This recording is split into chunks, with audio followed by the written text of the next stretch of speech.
antidepresivos y ansiolíticos. Ahora, ¿alguien tiene alguna idea, primero que nada, qué tratan? No, ninguna idea, por favor, siguiente diapositiva. Empecemos, algo muy relajado. Depresión, ansiedad y otros trastornos. ¿Qué? Depresión, ansiedad y otros trastornos. Primero, los antidepresivos no calman la tristeza, así que para la gente que tenga tusa, no se los tomen. La depresión es un conjunto de síntomas de carácter psicológico, los cuales se somatizan en las personas, es decir, que se manifiestan en su cuerpo, de tal forma que, por ejemplo, aparecen pensamientos suicidas, los cambios en el ánimo, estado de humor, el libido sexual y los patrones de alimentación. Esto también hay que tener en cuenta que se tratan enfermedades tales como, por ejemplo, la depresión crónica, el trastorno unipolar, el trastorno bipolar, también el TOC, el síndrome de estrés postraumático y síndrome de estrés postraumático posguerra. Ahora, hay que tenerlo en cuenta. Técnicamente hablando, también se tienen en cuenta las fobias, pero solamente las fobias las pueden estar encadenadas a patrones externos de pensamiento. Por ejemplo, la fobia social. Puesto que las fobias, tal y como se conocen a los trastornos de ansiedad de forma coloquial, como por ejemplo el miedo al mar, llamado talasofobia, estos no pueden ser atendidos por medicamentos y tienen que tratarse con un profesional de la psicología. Continúe, por favor. Ahora, generalidades e historia. Ustedes dirán, ok, Víctor, pero ¿qué historia pueden tener los antidepresivos? Pues la gente está triste y yo muy feliz, ¿o no? Hay que tener en cuenta que esto se remonta a 1950. ¿Está bien? Esto se remonta a 1950. ¿En dónde iniciamos? Tuberculosis. Ustedes dirán, pero Víctor, ¿qué tiene que ver la tuberculosis? ¿Esa vaina qué? Fácil. ¿Ustedes conocen esto? No.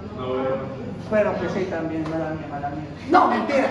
Esto como tal es la iproniazida, uno de los medicamentos que se dan en tratamiento de la tuberculosis.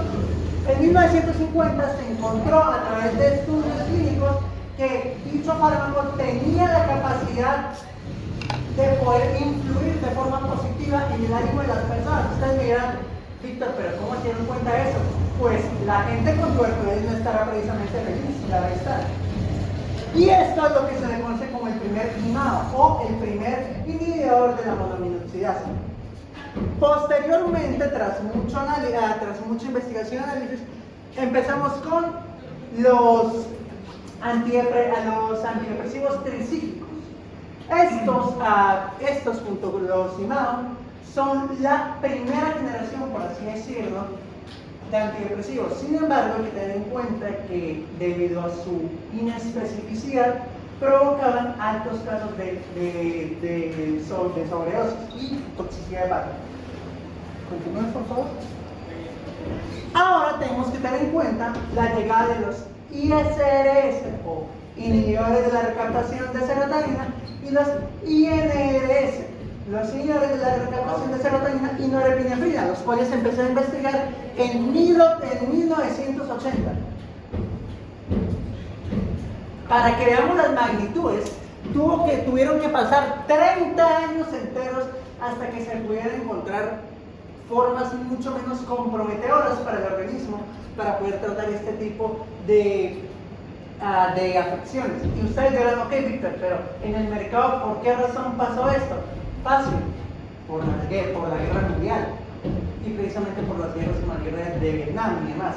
Como les dije, el síndrome de estrés postraumático posguerra fue una de las principales razones por las cuales se empezaron a investigar este tipo de afecciones de salud mental y trastornos de ansiedad. Por favor, continúen.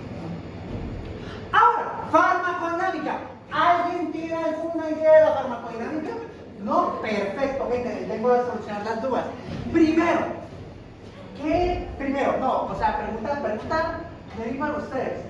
¿Qué es lo que harán los inhibidores de la recaptación de serotonina?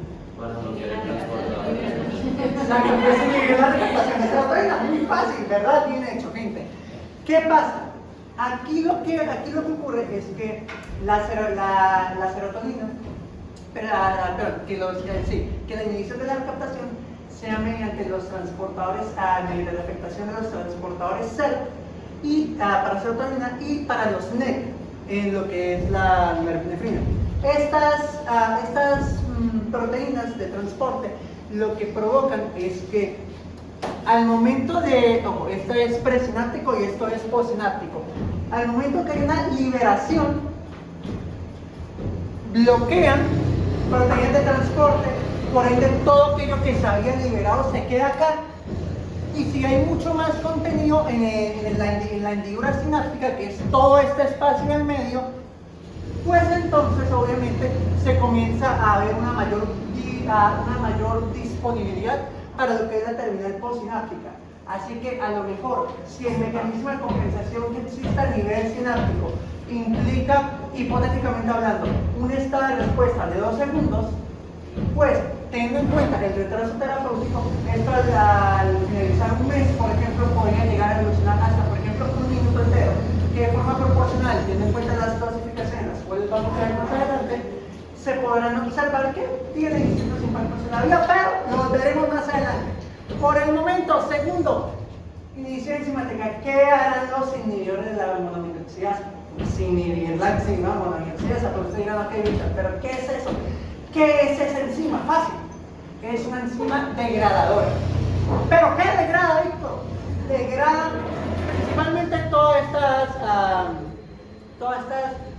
proteínas o neurotransmisores. Los cuales lo que entonces me va a decir, Víctor, muy interesante. Pero ¿qué pasa? Fácil. Aquí en la terminal prosináptica hay un tipo de vesículas, como bolsitas. Estas bolsas son borradas o botadas, por así decirlo, o eliminadas por la monoaminoxidasa. Entonces, ¿qué pasa si, por ejemplo, aquí tengo 10, pero me quitan 5? ¿Aquí cuántas saldrán? Pues las 5. Pero ¿qué pasa? Pero lo que hacen los IMAB es agarrar, quitar de esta parte la enzima y entonces ya no salen 5, sino salen las originales 10. Lo que me provoca una mayor acción de estos mecanismos fisiológicos.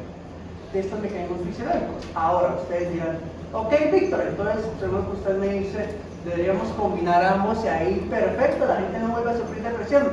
¡No! Crónica de una muerte anunciada, eso ya se intentó hacer y mucha gente murió. Bueno, algunos murieron, otros quedaron en coma. Pero bueno, todo por el bien de la ciencia, y lo veremos más adelante. Ahora, modulación de receptores. Ustedes me dirán, ok, Víctor, muy interesante, pero ¿qué tiene que ver todo esto con los receptores? Se supone que solamente da, ¿no? ¿Qué tiene que recibir? Pues aquí entra un caso muy importante. Por ejemplo, yo hace un momento les comenté sobre la SERT y la NET, ¿verdad? Sí. Qué bueno que responden. Aquí hay una clasificación diferente porque, por ejemplo, los IMAM se diferencian en 2 tipos, los A y los B. Y los A tienden a nivel central, del sistema nervioso central, se tienden a repartir en lo que es las neuronas noradrenérgicas, mientras que los B se tienden a agrupar dentro de las dopaminérgicas. De forma periférica, los tipos A se tienden a encontrar en los intestinos y en el hígado, mientras que las B se encuentran solamente en el hígado. Y en parte menor de las plaquetas, pero eso lo veremos más adelante. Entonces ustedes me dirán, ok, Víctor, pero ¿eso qué tiene que ver con los A y con los NET? Pues es muy fácil. Que si este tipo de receptores se ve modulado en su recaptación ahora postsináptica, entonces ¿qué me va a provocar? Que tras de que me están llegando todavía más neurotransmisores para la neurona postsináptica en la hendidura, entonces se van a recibir todavía más. Ahora, hay que tener algo en cuenta.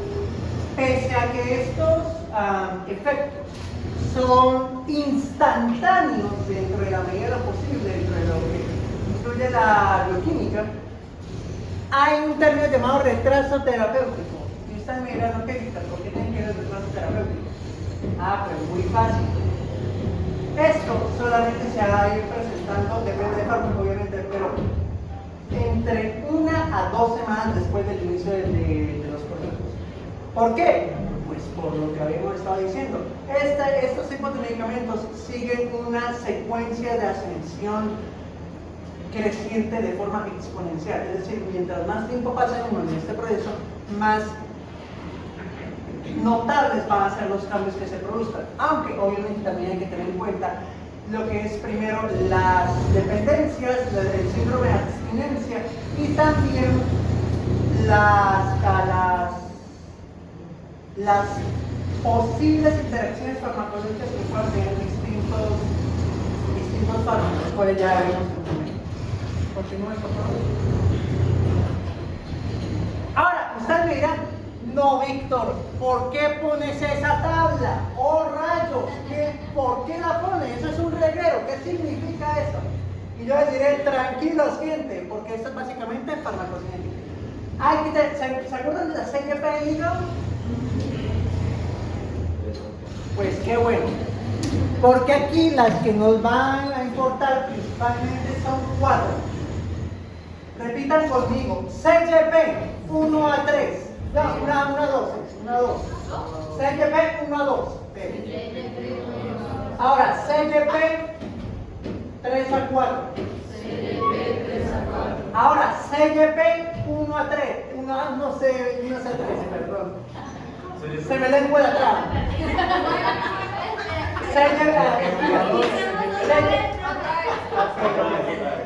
Ahí ya el marcador para poder escribir en la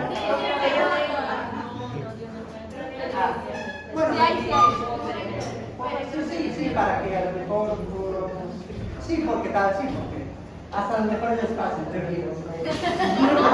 Recuerden, gente, los más ¡ay, juepucha! Ah, ya, bien, todo bien, gente. Todo bien, CGP 1 a 2. Perdón la orografía, gente, CGP 1 a 2, creo que medio se entiende. Luego están las 3 a 4.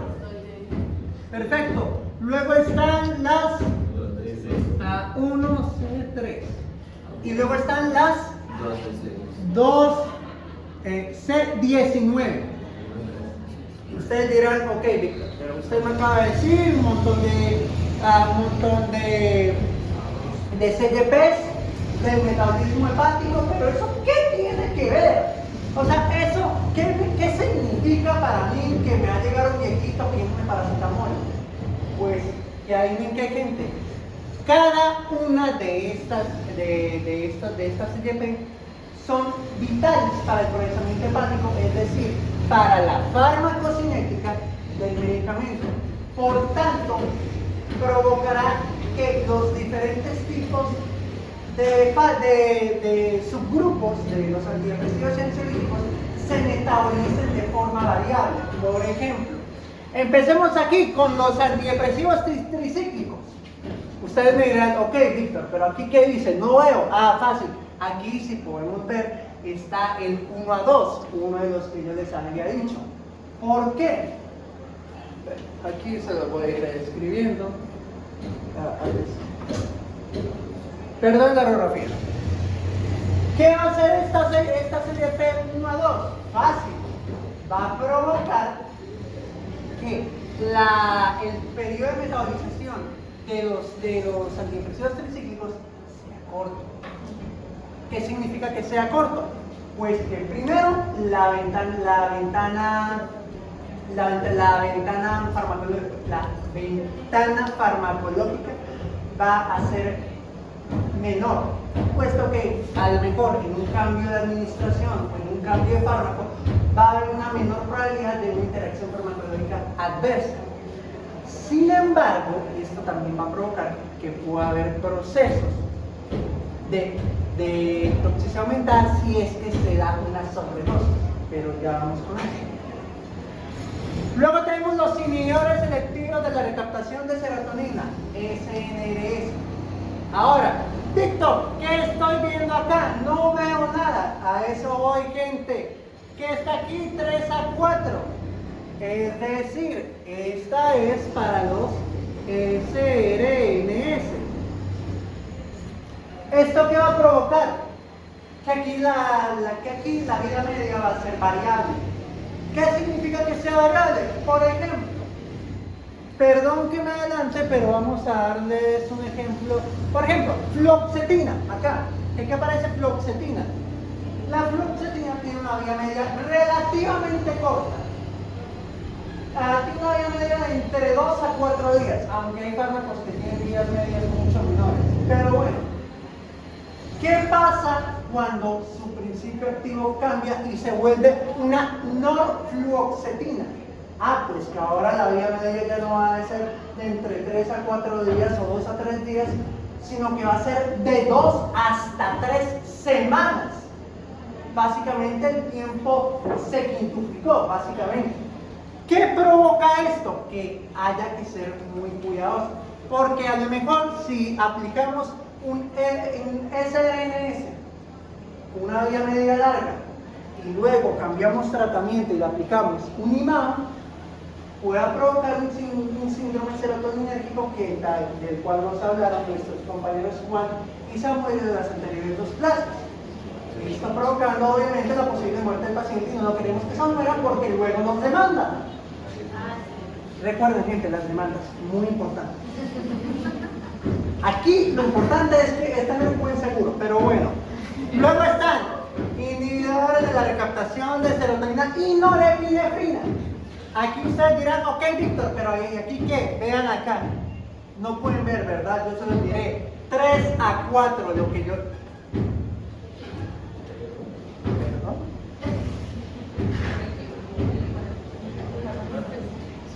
Sí, es 3 a 4, 3 a 4. Sí. Sí, es 3 a 4, bueno, no importa. El punto radica aquí. ¿Qué pasa aquí con la serotonina y la norepinefrina? Que van a tener vías medias largas. Ustedes me dirán, Víctor, usted es un mentiroso. Usted me acaba de decir que de la 3 a 4 es para vías medias variables. Usted me acaba de mentir, Víctor. Pero yo les diré, por supuesto, que les acaba de mentir, obviamente. Aquí, obviamente, si estamos hablando de 3 LP, no va a ser equivalente aquí que estamos hablando de 6.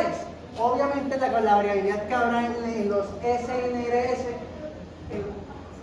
en los SRSR, va a ser mucho mayor a la que va a haber en los SNRS. ¿Qué quiere decir esto? Que obviamente la ventana farmacológica de los inhibidores de la recaptación de serotonina y norepinefrina va a ser mucho mayores en promedio que sus contrapartes de solamente serotonina. Pero entonces luego ustedes me dirán, ok, Víctor, ¿y qué pasa con los atípicos? Aquí se les menciona como otros antidepresivos, pero la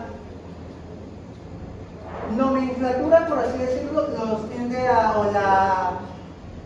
o las búsquedas o la bibliografía también los tiende a considerar como atípicos. ¿Por qué se llaman atípicos, Víctor? Porque obviamente no tienen los mismos mecanismos que tienden a presentar los otros tipos de antidepresivos. Más adelante les voy a explicar poco a poco la farmacodinámica de dichos antidepresivos, no se preocupen.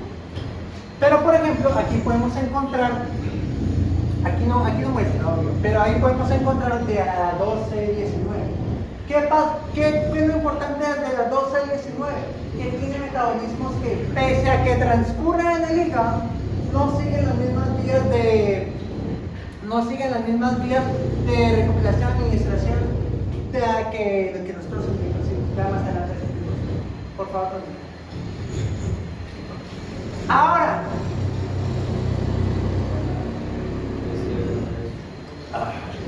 inhibidores selectivos de la recaptación de serotonina. Empezamos con lo bueno, gente. Fármacos, a drogarnos. No, mentira. Falso, gente. Digan no. Por favor, continúen. Ahora, empezamos. Sertralina. ¿Alguien ha escuchado la sertralina? Sí. También se tiende a presentar en diferentes formas como la Zoloft. O sea, Zoloft. Suena algo que tomaría Oviedo, pero bueno. Piénsalo, gente, solo. Es mucho mejor que sertralina, solo. Pero bueno, no importa, es de hecho tan de estrato alto que hasta tiene otra forma, otra vía de administración y forma farmacológica. Porque ustedes miran, ok, Víctor. La profesora le pidió a usted que dijera forma farmacológica. ¿Dónde están? Les explico, gente, aquí no se ve. No se ve por la luz, obviamente, pero aquí está en forma de tabletas y comprimidas. Es decir, un tipo de administración oral. Aquí está en forma de jarabe, es decir, vía administrativa. Sí, exacto. Es decir, también otra forma de vía oral. Aquí, como pueden ver y como verán en las siguientes diapositivas, está el registro INVIMA, el cual avala que todo lo que yo voy a mostrarles a continuación está vigente a día de hoy en Colombia. Bueno, a menos de que antier lo hayan quitado, pero me lavo las manos. Ahora, estos tipos de medicamentos tienden a estar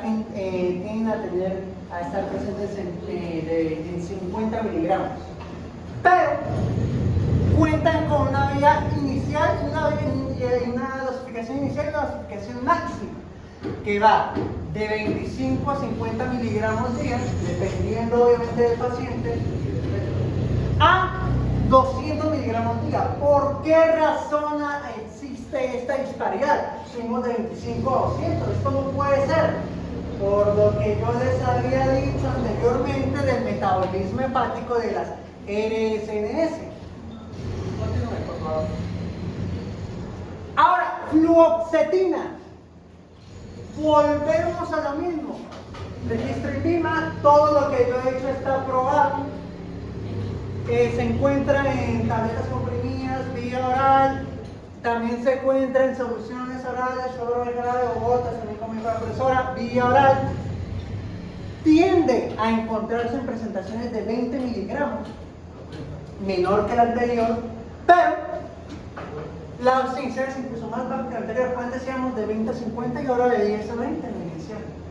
Y incluso la máxima antes era de 200 y ahora de 800, de 80.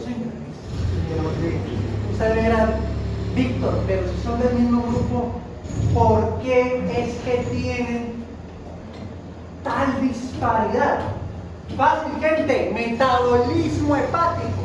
Obviamente depende de la CNP que actúen específicamente en cada tipo de medicamento. Sin embargo, como ustedes ven, la diferencia que hay o la diferencia de magnitudes que hay entre la dosis inicial y la dosis máxima tiende a ser no más identificable, generalmente hablando, sin sacamos datos aquí, por favor. Sé que muchos estarán preguntando, Víctor, pero ¿y las indicaciones? Por Dios, ¿qué te pasa? Ya voy, gente, con calma.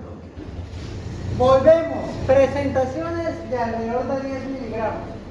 Tabletas comprimidas, también soluciones orales. Otra vez que tomaría Oviedo, Bruliva. Porque no es Bruliva, no es Bruliva. Aquí volvemos a lo mismo. De 5 a 10 y luego a 20, volvemos a lo mismo. Se duplicó, ahí no hay que de variable. Continúe, por favor. Y obviamente el registro no para que yo no miento. Ahora, indicaciones, gente. Esto es algo muy importante. Ustedes dirán, ok, Víctor, ¿cómo empezamos con esto? Aquí, con este niño. ¿Qué tendrá este niño? Exacto, tiene TOC.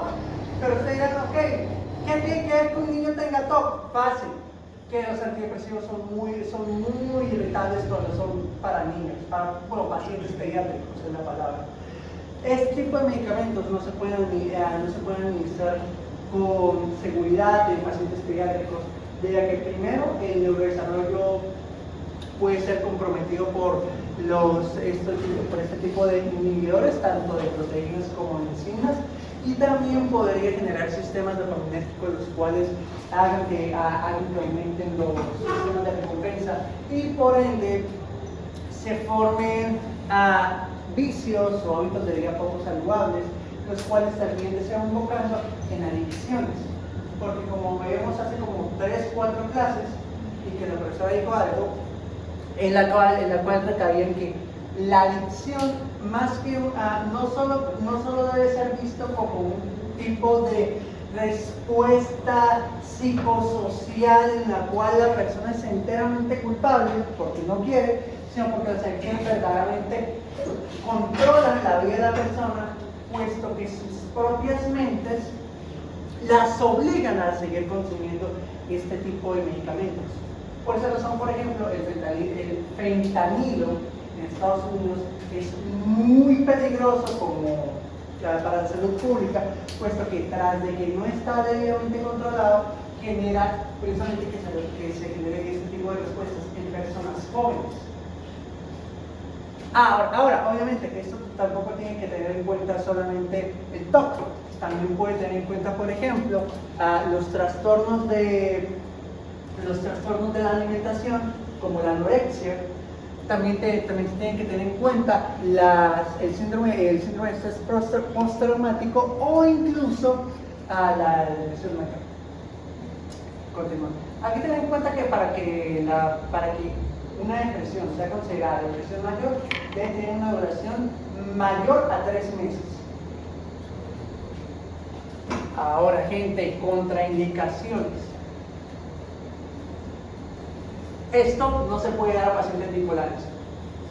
Ustedes me dirán, Víctor, ¿por qué? No se les puede dar, diga que puede generar trastornos de hipomanía y manía. Ustedes dirán, Víctor, ¿qué es la manía y la hipomanía? Por Dios, gente, por la joven. Pero pregúntenme. Qué bueno que me preguntaron, gente, muchísimas gracias. La manía y la hipomanía son básicamente estados en los cuales se encuentra patológicamente una persona con bipolaridad, las cuales, por ejemplo, se reflejan entre sí. Es decir, una persona que tenga depresión mayor se encuentra constantemente en hipomanía. Sin embargo, una persona que tenga un trastorno bipolar va a pasar de esa hipomanía a una manía, es decir, un estado de hipoactividad e hiperactividad, las cuales obviamente van a ser perjudiciales tanto para su control de la corteza prefrontal, como también para la somatización de las diferentes emociones o estímulos que pueda llegar a presentar.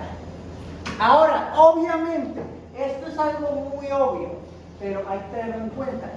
Si todo esto se da a nivel hepático, y yo soy un alcohólico que ya ha tomado 40 años, en este momento tengo cirrosis, hombre, el daño hepático no le va a caer bien este tipo de medicamentos, aumentando las probabilidades de sobredosis y toxicidad.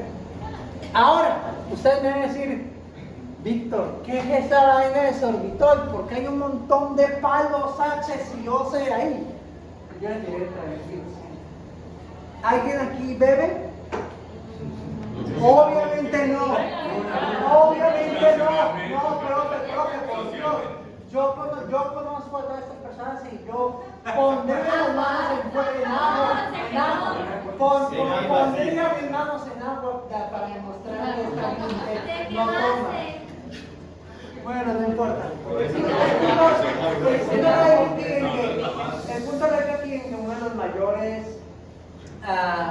degradados o subproductos del alcohol o las ingestas alcohólicas mayores tiende a ser el sorbitol. El sorbitol tiene la capacidad de interactuar con la CYP del hígado y también generar un proceso inhibitorio hacia este tipo de antidepresivos, los cuales a su vez provocan que no hagan efecto. Por eso es una contraindicación. Si le generara un daño directo al organismo, estaría pero en la parte de interacciones farmacológicas. Ahora, obviamente, también esto lo mencionaron mi compañero Juan y mi compañero Samuel, pero puede provocar un glaucoma del ángulo estrecho, principalmente también como un subproducto de una crisis dopaminérgica, en la cual simplemente el ángulo de la que el ángulo del cristalino y respecto a la retina y del ojo sea, pues, se convierta desde un ángulo abierto a un ángulo cerrado. No confundir obviamente con las diferentes afecciones de la mydriasis, exacto, mydriasis, que son procesos ya naturales o fisiológicos del cuerpo. Obviamente, tampoco le demos esto a gente que tenga convulsiones. Esa gente ya tiene tostado el cerebro. Si ya lo tienen tostado, pues, ¿qué va a pasar si lo tocamos todavía más? Pues se va a poder. Y obviamente, nada de dárselo a personas que ya hayan presentado riesgo suicida. Ustedes me dirán, Víctor, usted es un mentiroso. Usted me está diciendo que se lo dé a gente que está mal, pero luego que no se lo dé a los que ya hayan hecho intentos de suicidio. Y pueden ser que sí, gente. Estos medicamentos no deberían ser ampliamente comercializados. Por esa razón están muy cuidados por el INVIMA. ¿Por qué? Porque antes de que una persona llegue a tomar antidepresivos, debe primero ir a una red de apoyo y un sistema guiado por el sistema de salud, la cual le permite un buen acceso tanto a psicología como a psiquiatría, sin tener que acceder a un registro farmacológico o a un control farmacológico para comenzar a cambiar los estilos de vida. Así que tampoco es que esto sea como, ay no, doctor, tengo depresión, porque eso es la salida fácil y más perjudicial para nosotros. Ahora vamos con efectos secundarios.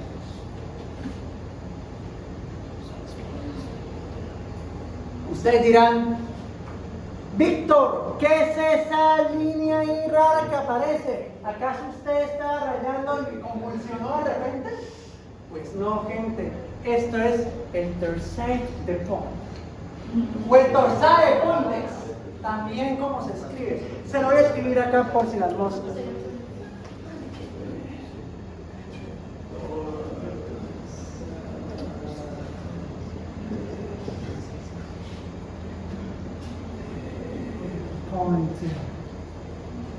Obviamente es francés, ¿por qué otra razón no tendría un nombre tan complicado?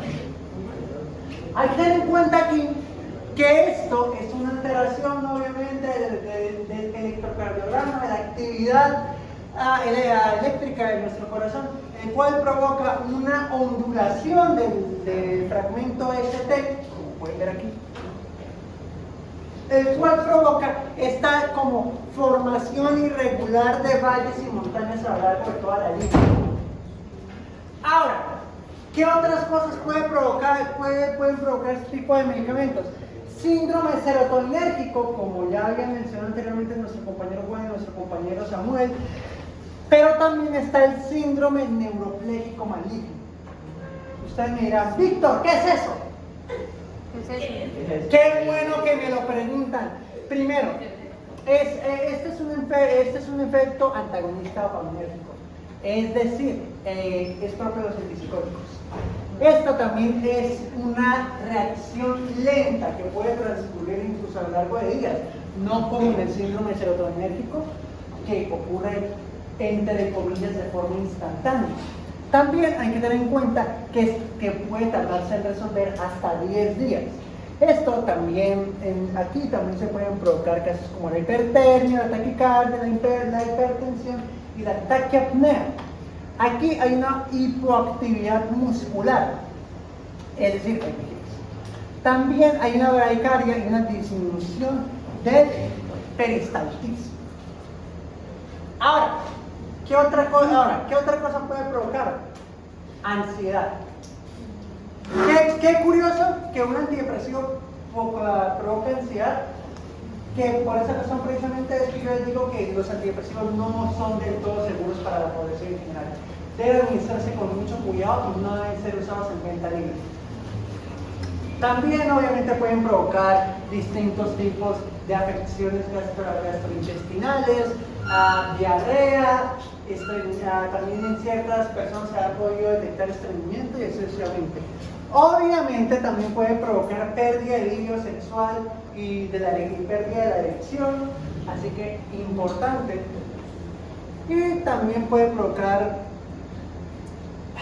pucha, es que aquí no se ve por la imagen, pero esto es básicamente una persona que tiene como un brote, un sarpullido, una formación de manchas a lo largo de la piel de color rojo, los cuales provocan intensas ganas de rascarse. Ay, no, usted no está hablando con terminología médica. Bueno, Exantema cutáneo. ¿Qué listo? Pero eso genera, o sea, da alergias. Sí, señor. Ok, y el Puede síndrome, provocarlo, obviamente. porque es muy rara la alergia Sí, exacto. a este tipo de medicamentos, es raro. El síndrome neuroléptico maligno, ¿no da? Profe, yo le acabo de decir. Pero ¿de dónde sacaste eso? Claro que bueno, ¿Qué son neurolépticos? Antipsicóticos. Y el síndrome neuroléptico maligno está principalmente relacionado con antipsicóticos, sí, no profe. con antidepresivos. Pero yo lo acabo de decir incluso. Que es No, propio, que es pero propio de los sí, antipsicóticos. pero ¿por qué lo mencionas si no estamos hablando de antipsicóticos? Porque Estamos hablando de antidepresivos. Sí, porque una imagen que sacó de internet y pues la muestra, el otro grupo también la mostró. No, sí, profe. Pero lo que te quiero decir es, para no crear confusión, No, pues, sí. como efecto secundario, estamos hablando de los fármacos antidepresivos. Como efectos secundarios sí son todos los que mencionó, pero el síndrome neuroléptico maligno no es un efecto secundario de un fármaco antidepresivo de ningún tipo.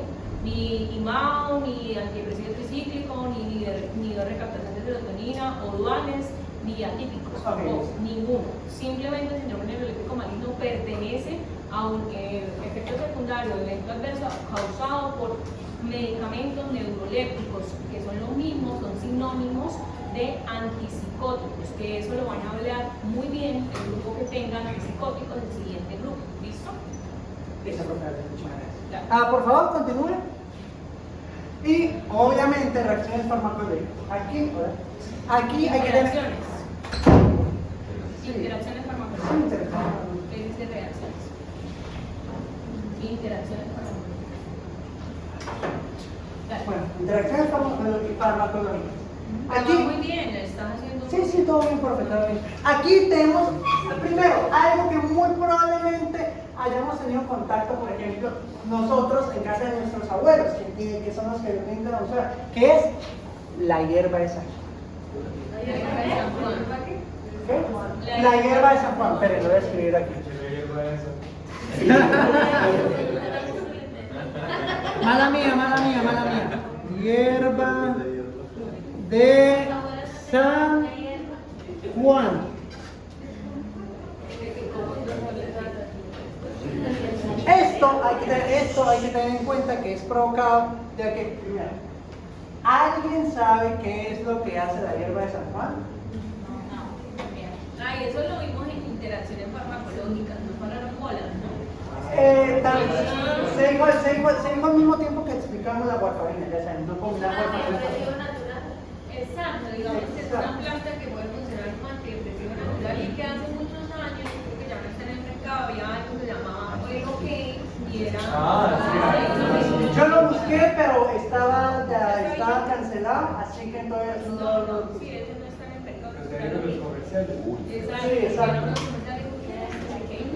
Pero eso era bien, porque yo sé que usted está más pequeño, yo creo que ya no lo vieron en la propaganda. Pero la idea es que muy seguramente lo que estaban en el mercado es porque interactuaban mucho con los fármacos. ¿Por qué? Por la razón que les va a decir Nick. Principalmente porque esta hierba de San Juan, como una cosa, es un antidepresivo natural, entre comillas, y reaccionaba mucho con lo que eran los La CYP. Las CYP, exacto. Pero espere, era con las SRNS de las CYP 3 a 4 a las 1C3, las 1D2 y las 4D5.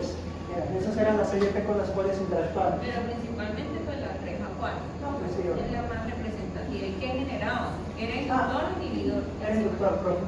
Era un inductor. Sí. ¿Seguro? Y al ser inductor, entonces, ¿qué genera? Si no me sé aprender. ¿Pero por qué? Si es inductor, va a metabolizar más rápido el medicamento. Cuando es inhibidor, aumenta los niveles de serotonina y genera más exceso de serotonina. Al contrario.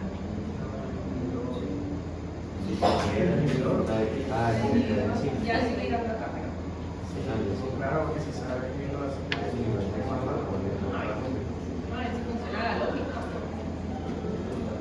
Siga. Pues sí. Siga, tranquilo, ya le conté. Obvio, no combinar con warfarina como la mayoría de medicamentos. Así, corrección y tienes razón. Pero entonces no pueden generar un toxígeno de Santo Miguel. ¿Qué pasa? La hierba de San Juan sí es un potente inductor del ácido cromo CYP3 actual. Al ser inductor, ¿qué hace? Metaboliza muy rápido el medicamento. Entonces, si tomaban hierba de San Juan con un antidepresivo o con cualquier otro fármaco que se está ahorita por ahí, hacía inefectividad terapéutica o fallo terapéutico y ineficacia. No se lo tendrían, es al contrario, si de pronto lo inhibiera, aumenta los niveles de serotonina y genera eso. Generaba que el paciente se queda con la depresión terrible, no mejoraba. Y obviamente hay que tener en cuenta lo que dice la profesora, el retraso terapéutico del cual desarrollar la. Así que a lo mejor se continúa durante muchas semanas este suministro de medicamento y al ver que la persona al ver que no recibe nada y tomarse la hierba de San Juan, pues simplemente lo dejaba y eso era incluso peor. Exacto. Por precisamente los tipos de adicción que pueden provocar estos medicamentos. ¿Qué medicamento tiene la adicción? Profe, esperen que. La adicción. No sé, pero todos los que estamos hablando, no sé si Pero adicción. Bueno, no, adicción a la palabra sería. Era síndrome de. ¿Cómo era? ¿Dependencia? No, era abstinencia la palabra. Provocar abstinencia. No es propiamente una abstinencia. O sea, realmente es que eso es muy importante que nos quede claro desde ya, porque por eso hay tanto mito con el uso de los fármacos antidepresivos. Los fármacos antidepresivos, por su mecanismo de acción, no dan para generar ni tolerancia ni dependencia. Recuerden, eso es otra cosa. ¿Sí? Son manifestaciones de rebote o de recaída en la enfermedad. Y es lógico. Entonces, un paciente con depresión, o sea, la depresión es una enfermedad crónica. La depresión no es una gripa que te dura una semana, 15 días. No, es una enfermedad crónica. Entonces, si yo estoy dando un tratamiento para manejar la depresión y de repente lo suspendo, ¿sí? Pues claro, vuelven otra vez las ideas de suicidio, si las tiene, vuelven otra vez los pensamientos negativos, intrusivos, sí, el autodaño, todo el tema de los síntomas claros que cuando vean psiquiatría los van a ver muy bien con el doctor Delgado, los criterios de específico para depresión. Pero una cosa es exacerbar la clínica de una patología de base o crónica a otra cosa general, síntomas de abstinencia. ¿Listo? Un fármaco que me genere dependencia, farmacodependencia, perdón, las que les están a las matas, primero tiene que generar tolerancia. Y acuérdense el concepto de tolerancia. Tolerancia es necesidad de aumentar la dosis cada vez más hasta lograr el efecto capilar. Los fármacos antidepresivos se van a iniciar con una dosis baja, pero él tiene su dosis techo, que por ejemplo para la sertralina 200 miligramos día, como lo dijo Víctor. Aunque. Segura, espérame, después de terminar la idea, ya continúo, que es que esto se me olvida. Aunque no todas las personas van a llegar a 200 miligramos día, o sea, hay gente que con 50 a 100 miligramos está muy bien, ¿listo? Entonces, si fuera un fármaco que generara dependencia, como tú lo mencionabas, tal vez como lo entendiste, es normal, es lógico porque estamos aprendiendo el tema. Todos los pacientes necesitarían la dosis tope o se pasarían inclusive de esa dosis. Nunca pasa. Entonces, de entrada, y lo digo con toda la propiedad de la palabra, porque yo manejo pacientes, la mayoría de pacientes que tenemos nosotros son fármacos dependientes, y uno de los tratamientos pilares para el tratamiento de la drogadicción, la mayoría son por este grupo de fármacos, sobre todo con inhibidores de recaptación de serotonina o glutamato, que lo determina también.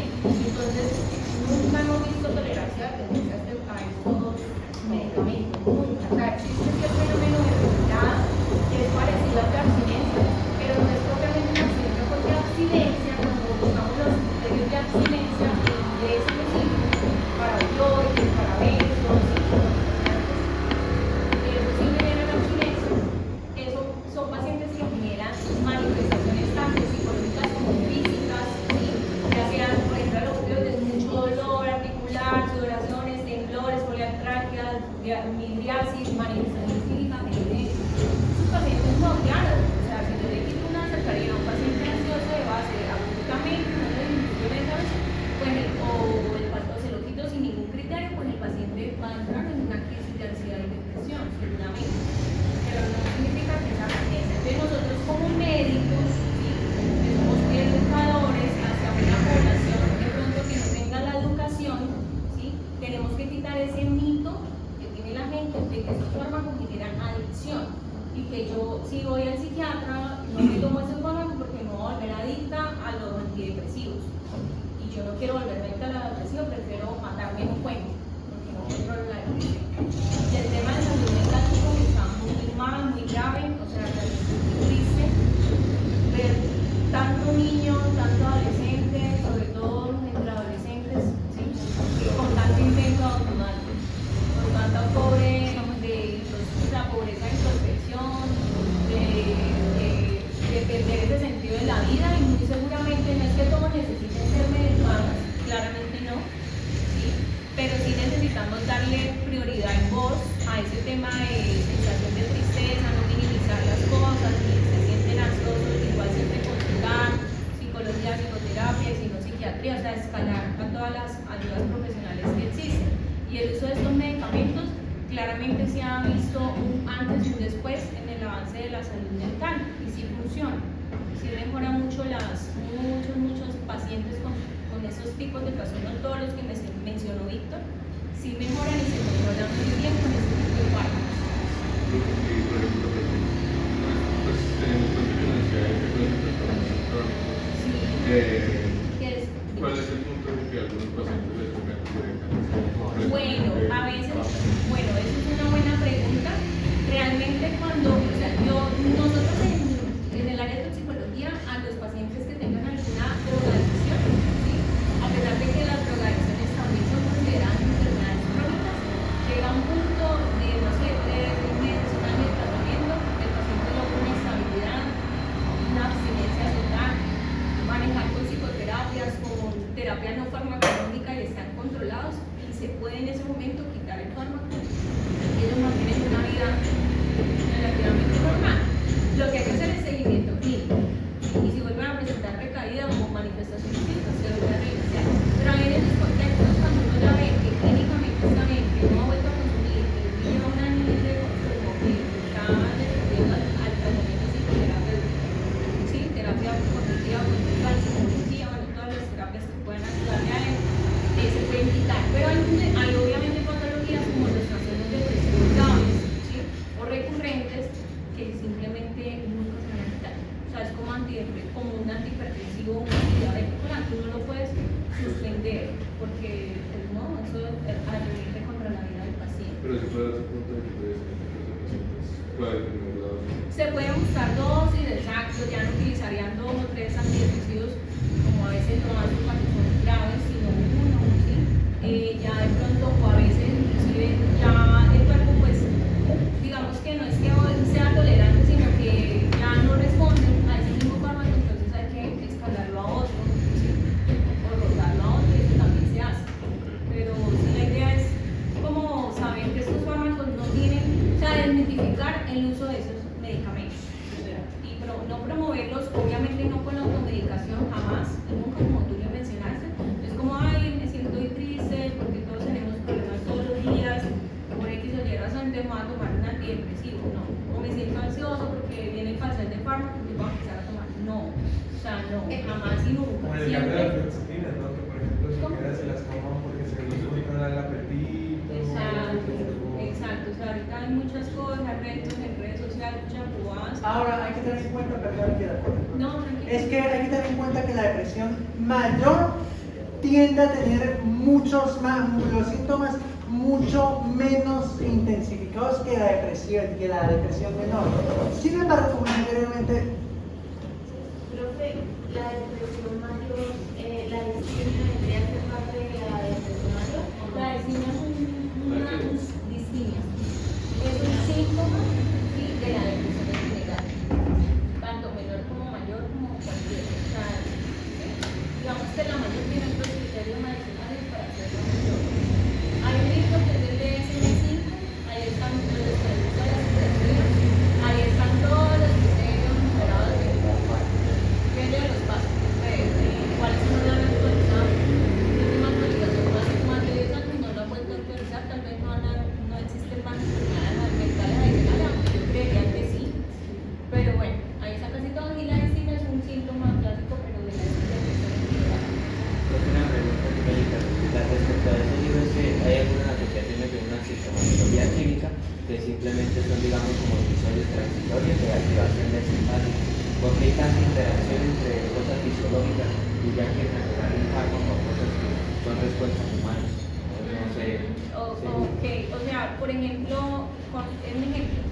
No en este momento, pero digamos en situaciones de estrés en las que el paciente presenta sudoración, conflicto de las y pues digamos está en una situación de lucha, pero se cataloga que un paciente con una descripción clínica pues, presenta tal patología de ansiedad, se clasifica muy a profundidad.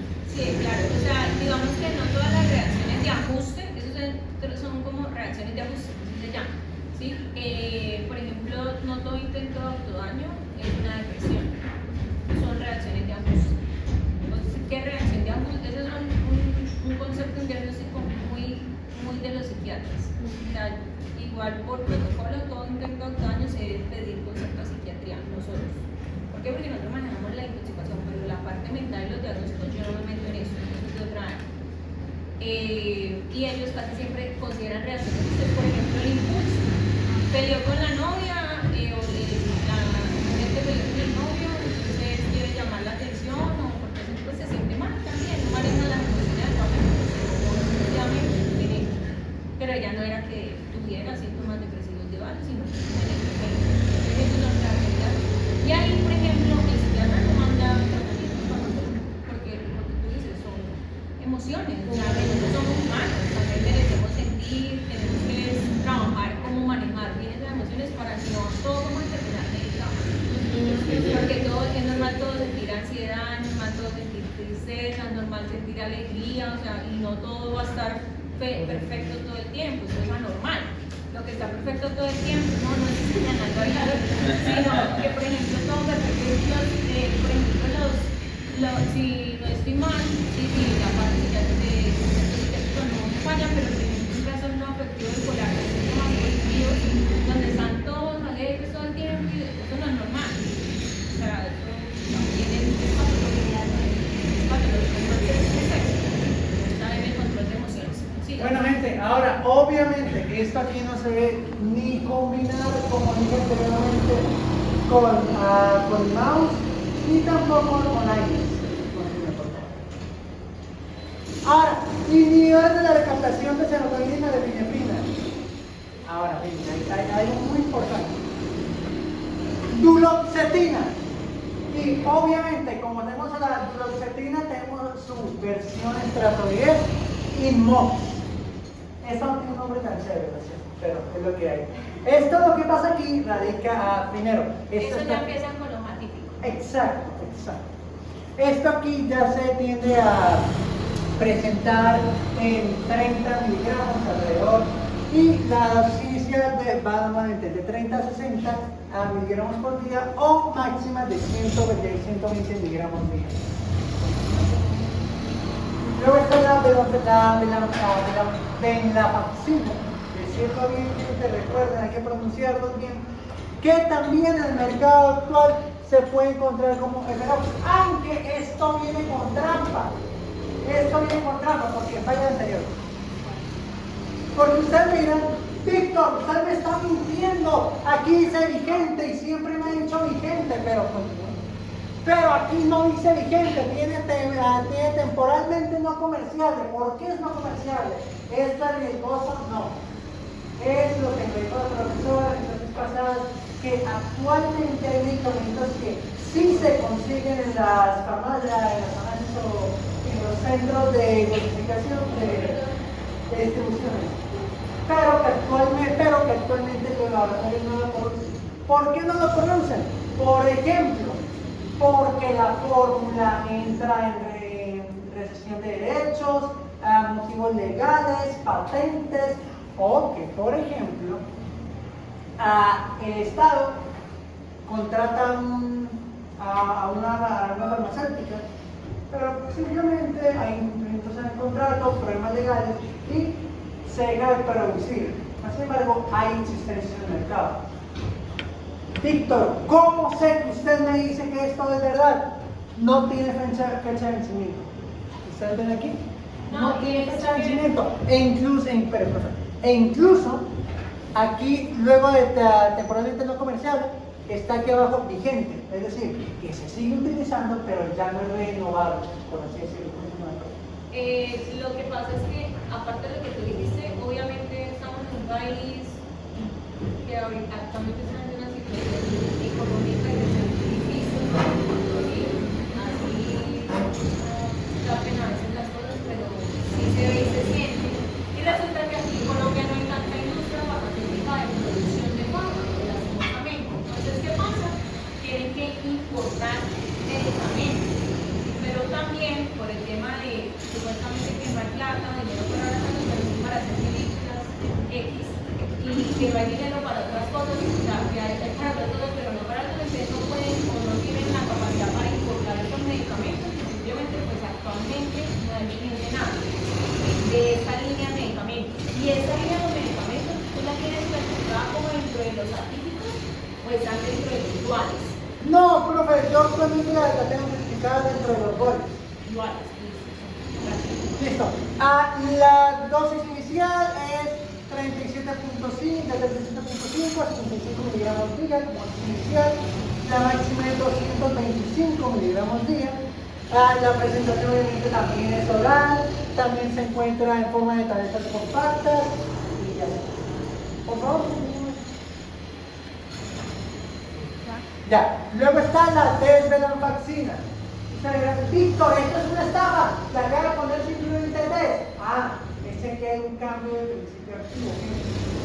¿Qué significa? Que, por ejemplo, aquí la dosis predilecta va a ser únicamente 50 miligramos día. Usted dirá, Víctor, ¿pero qué es eso? Sin dosis inicial, sin dosis máxima. ¿Usted por qué puso eso ahí? Porque esto depende. Al cambiar el principio activo, que antes era venlafaxina y ahora es desvenlafaxina, ocurre que hay un cambio en la interacción, esta vez de la excreción renal, que puede provocar que, por ejemplo, si una persona tiene insuficiencia renal crónica, automáticamente no se le puede suministrar esto a la persona. ¿Por qué? Porque hay una probabilidad de provocar toxicidad. Pues una razón, lo más predilecto aquí sería simplemente colocar 50, ya no se cambia de ahí. Obvio, esto también tiene que, como dijo la persona anteriormente, verse sujeto a cambios en la administración farmacológica que se da al paciente y obviamente tener en cuenta los diferentes tipos de dosificaciones y presentaciones que actualmente varían entre de 50 a 60 miligramos. Obviamente está en forma de tabletas compactas por administración vía oral y así. Ahora, indicación. Aquí hay diferentes tipos. Primero, se tienden a obvio. Ustedes me dirán, Víctor, pero entonces lo que usted dijo anteriormente se borra automáticamente para las Pero investigaciones. encontré en la página de Vima 2 registros sanitarios vigentes para la vaccina. De 150 miligramos, Vima vigente y de 75 miligramos. Vima vigente que es la vaccina. Para que se están vigentes los dos.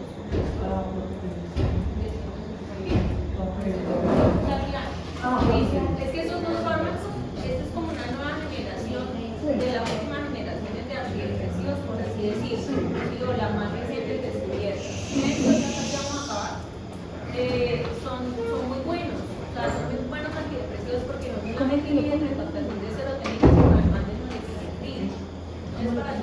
está mejor solo con el anterior, con este va a mejorar el efecto terapéutico en algunos casos. ¿Se escucharon la receta, por favor? Porque el fin de semana hay una paciente con ¿verdad? Que iba pidiendo una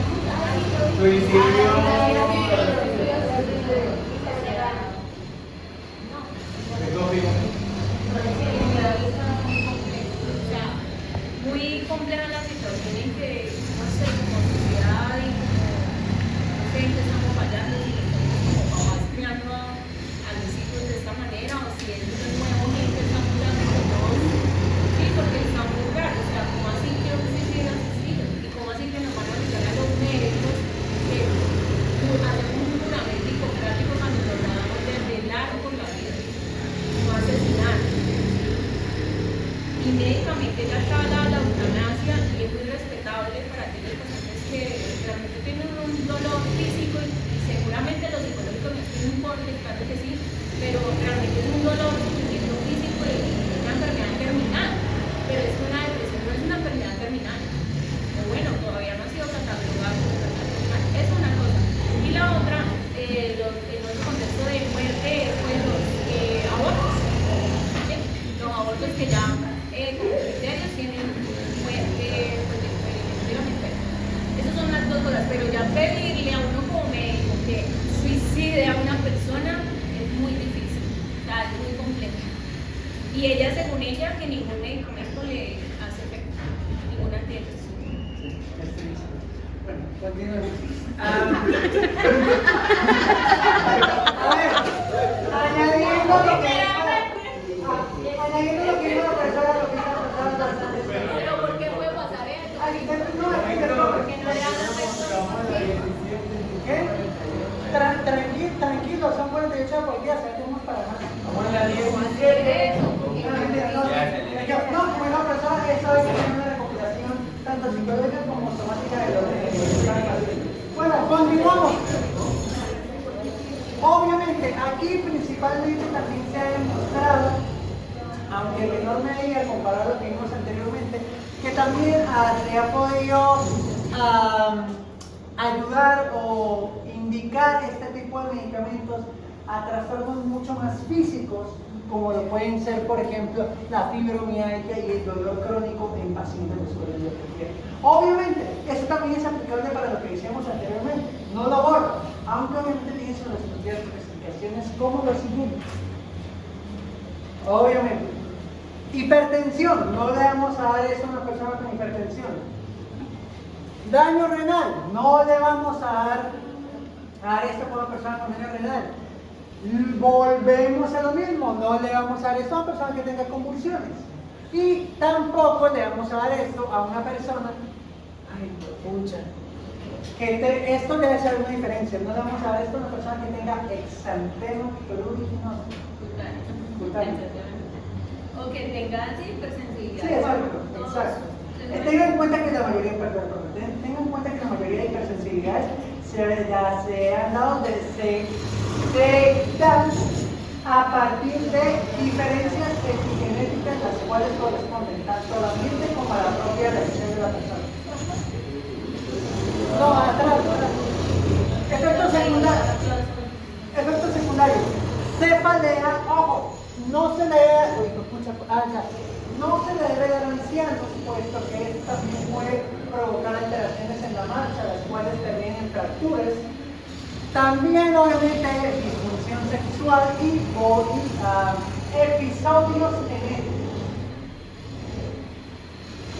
Reacciones farmacológicas principalmente se dan con el minestrone y con el cloro de metilodina. Luego, antidepresivos específicos, muy importante. Tenemos la amitriptilina, la cual se utiliza en depresión de 35 a 150 miligramos día. Y cuando se detecta un dolor neuropático, las dosis más bajas se van de 10 a 50 miligramos día.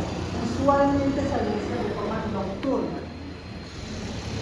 Las indicaciones aquí es cuando haya, por ejemplo, una sedación anormal de algún tipo de cuerpo o cuando haya algún tipo de alteración neuronal, la cual produce esto que nosotros llamamos como que se me durmió la pierna, que la gente empieza a sentir como un cosquilleo doloroso en la largo de las extremidades. En esas indicaciones serán obvio. Dolor neuropático. ¿Qué? Dolor neuropático. Dolor neuropático, esa es la palabra. Continuamos. Ahora, contraindicaciones. Hipertiroidismo, arritmias cardíacas, como vimos anteriormente. Ustedes dirán, Víctor, ¿qué es eso?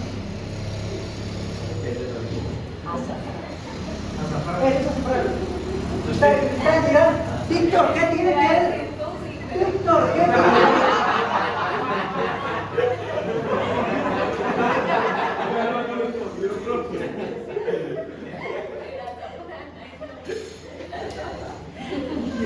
Ustedes dirán, Víctor, ¿qué tiene que ver la zapata aquí? La plaza de su vaina de la cocina, ¿eso qué tiene que ver? Se ha demostrado que los ATC, hepáticamente hablando, en su farmacogenética, pueden ser afectados por el sangre o por derivados de este mismo, provocando metabolitos tóxicos para la persona. Continuamos. Eso estará en la bibliografía, obvio. También los efectos secundarios pueden provocar también sedación involuntaria. Sé que quiere decir técnicamente esto que está aquí es voluntario, pero las imágenes están muy. Y segundo, obviamente, trastornos en el líquido humano. Luego,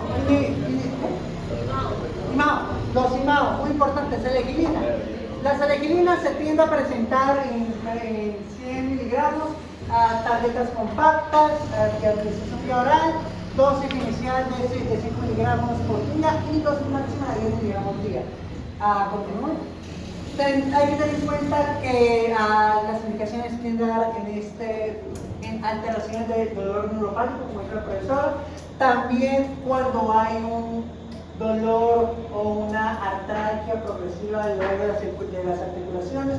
Obviamente esto también se va acompañado por lo que hemos dicho anteriormente de las otras indicaciones. Esto no borra lo anterior, aunque son compatibles entre sí, por lo menos en indicaciones.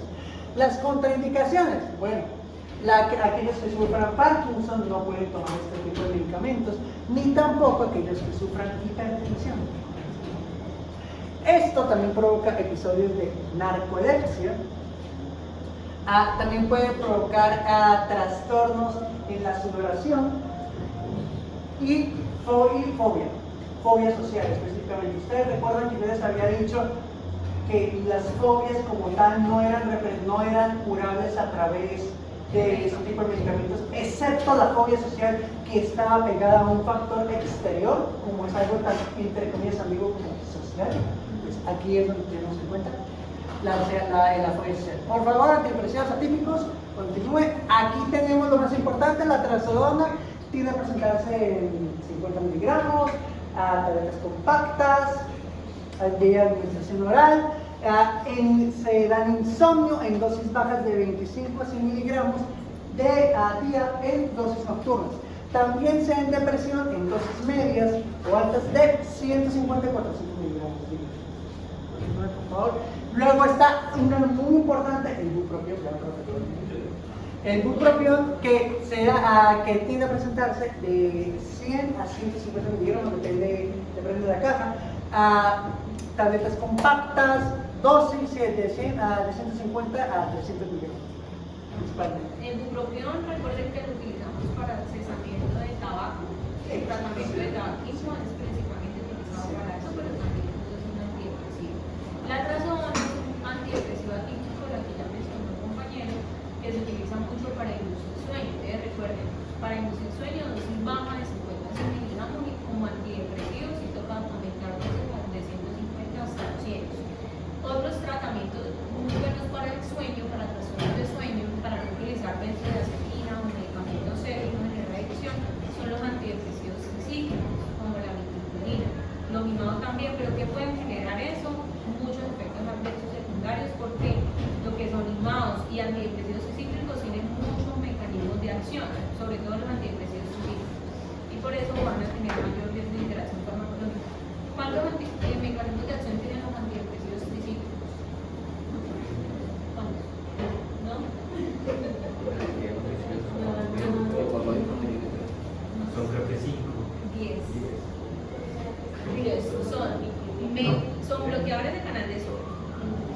antihistamínicos, son anticolinérgicos, inhiben la recaptación de norepinefrina, de adrenalina, sí, de eso. También de serotonina, ya eso por eso son antihistamínicos, sí. Bloquear de canales de sodio, ya lo dije, pero de potasio también, entonces 6.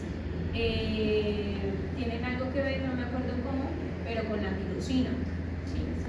Que es hormona tiroidea. Otra, creo que también tiene que ver con inhibir el óxido nítrico, por eso genera vasoconstricción. Otro, bueno, no me acuerdo. Tiene algo que ver con dopamina.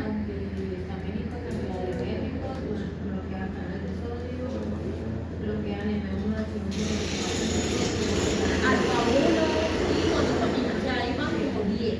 Ustedes realmente por eso, los antidepresivos, y que les quede muy claro, los que más generan interacción farmacológica y reacciones adversas son los antidepresivos. De todos, pues la mitetrina es la más usada. Por ende, este tipo de antidepresión ha venido en desuso, ¿sí? Y sobre todo en abuelos, en ancianos, evitar dar. En niños también, por lo que yo dije. Ya hay medicamentos antidepresivos más seguros, de lo que estamos hablando. Entonces, y los antidepresivos específicos sí son muy buenos para el dolor neuropático, fibromíalgia, dolor neuropático. Los específicos, dolor neuropático, fibromialgia, principalmente, o el crónico fibromíalgico, sí, ayudan a disminuir dolor. Pues obviamente con otros analgésicos. No, el dolor es crónico intratable, se amortigua, pero no se cura del todo. Pues no se quitan del todo. Pero precisamente usan eso es para no generar resistencia y tolerancia, ¿no? Para que no tengan que usar morfina y eso. No, pero, o sea, digamos que es como O sea, no coadyuvantes. Son coadyuvantes, ¿sí me entiendes? O sea, te ayudan a modular dolor, pero no reemplazan un analgésico crónico. No, pero bajan la tolerancia, o sea. Sí, o sea, se combinan precisamente para no usar el fuerte, pues. No evitar tanto la pero sí, son como ahorradores de tiempo. Dale. Bueno, a continuación, mitaxapina, cada presentación 30 miligramos. Las dosis van de 100 a 150. Listo, sí, tranquilo. Lo que dijo la de 7.5, 15 y de 15.5. Continúa. Vale. Lo que dijo la profesora, fumadores, para insomnio, también también, ay, pucha, aquí no se ve, pero bueno, sí, ansiolítico, muy importante. El único ansiolítico que voy a decir aquí y es muy importante, azapirina. La buspirona. La buspirona es un tipo de ansiolítico el cual está presente en los grupos de las azapirinas. Sí, azapirinas. Se encuentra como buspirona o también como Paxón en el mercado, aunque actualmente los registros científicos lo catalogan como benzino, sigue circulando a nivel del país. Se presenta en 10 miligramos y se administra de 15 miligramos a 60 miligramos. Continúe, no atrás. Efectos no, atrás incluso. Ya, indicaciones, lo mismo. Ansiedad, trastornos depresivos y trastornos de ansiedad como las fobias sociales. Es un ansiolítico, recuerden, que curiosamente no está dentro del grupo de las benzodiazepinas, lo cual es raro. Porque no es la Exacto. Contraindicaciones, gente con alcoholismo, gente que tome benzodiazepinas, también es una contraindicación, y gente que presente episodios de estrés postraumático. Efectos secundarios, dolores articulares, problemas gastrointestinales. ¿Y saben qué es esto?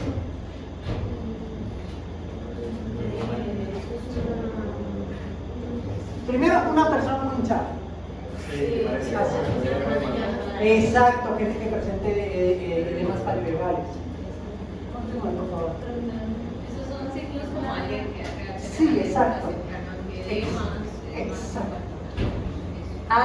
Luego vienen las interacciones farmacológicas que están dentro de los inhibidores de la CYP 3 a 4 y los inhibidores y los inductores de la CYP 3 a 4. Aquí pueden ver una lista de todos. Esto es una toronja, por si no lo pueden ver, recuerden. Es un modelo que es casi tan peligroso como la warfarina a estas alturas. Y aquí obviamente también hay que tener en cuenta pues, las distintas reacciones que pueden provocar, aumentando y disminuyendo su grado. Pero los inhibidores pues, van a aumentar la concentración de fármacos y van a mantener efectos más densos. Y los inductores pues, van a generar fallos terapéuticos. Exacto, que no haga efecto básicamente. Ahora, continúen. No, continúen. Ahora, primero que nada, muchísimas gracias por oírme. Segundo que nada, hora de la pregunta. Yo hice una pregunta en mi mente, la cual es muy fácil. Esto lo acabo de decir literalmente para que nos vayamos. Igual que Díganme. el que gana, que gana. ¿Ah? El que la responda, el que gana.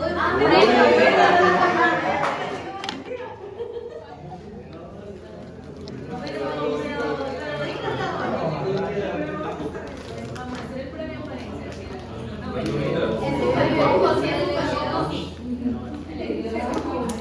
Mucha legislatura. No, esperen, aquí está.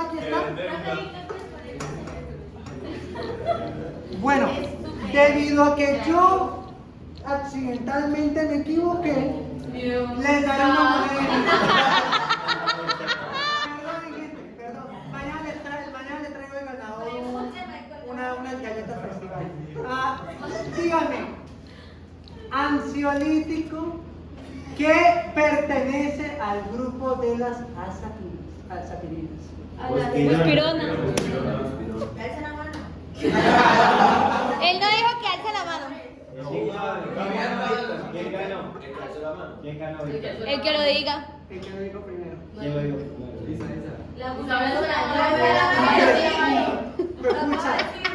Tiene que traerle galletas a todo el mundo. solo por eso, tomen.